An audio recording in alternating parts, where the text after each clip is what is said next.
কোন সময় ৭ বার ইয়া জাল জালালি ওয়াল ইকরাম ইয়া জাল জালালি ওয়াল ইকরাম এই আয়াতটি পাঠ করলে কি হয় এবং কি লাভ হয় সে সম্পর্কে বিস্তারিত আলোচনা করব ইনশাআল্লাহ। সম্মানিত দ্বীনী ভাই ও বোনেরা, আজকে আমি যে আয়াতটি সম্পর্কে আলোচনা করব এই আয়াতটি হচ্ছে ইয়া জাল জালালি ওয়াল ইকরাম ইয়া জাল জালালি ওয়াল ইকরাম।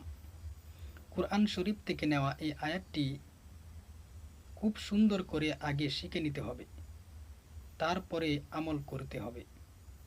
তাহলে চলুন প্রথমে আমরা সেই আয়াতটি শিখে নিই। সেই আয়াতটি হচ্ছে ইয়া জাল জালালি ওয়াল ইকরাম ইয়া জাল জালালি ওয়াল ইকরাম। এই আয়াতটি খুব সহি শুদ্ধভাবে শিখে নিতে হবে, খুব সহি শুদ্ধভাবে শিখে নিতে হবে, তারপর আমরা সেই আমলটা করব। এখন কথা হচ্ছে আপনারা এই আমলটি কীভাবে করবেন, কখন করবেন। এই আমলটি আমরা আসরের নামাজের আগে অর্থাৎ আজানের আগে আমরা মসজিদে গিয়ে এই আমলটা করব। সে আমলটা কিভাবে করবেন, প্রথমে আমরা 3 বার ইস্তেগফার আস্তাগফিরুল্লাহ আস্তাগফিরুল্লাহ আস্তাগফিরুল্লাহ 3 বার পড়বেন। 3 বার পড়ার পরে আমরা যে নামাজের মধ্যে যে দুরূদ শরীফ পড়ি সেই দুরূদ শরীফটা 3 বার পড়তে হবে। সেই দুরূদ শরীফটা হচ্ছে আল্লাহুম্মা সাল্লি আলা মুহাম্মাদ ওয়া আলা আলি মুহাম্মাদ কামা সাল্লাইতা আলা ইব্রাহিম ওয়া আলা আলি ইব্রাহিম ইন্নাকা হামিদুম মাজিদ। আল্লাহুম্মা বারিক আলা মুহাম্মাদ ওয়া আলা আলি মুহাম্মাদ কামা বারাকতা আলা ইব্রাহিম ওয়া আলা আলি ইব্রাহিম ইন্নাকা হামিদুম মাজিদ। এই দুরূদ শরীফটা আমরা 3 বার পড়ব।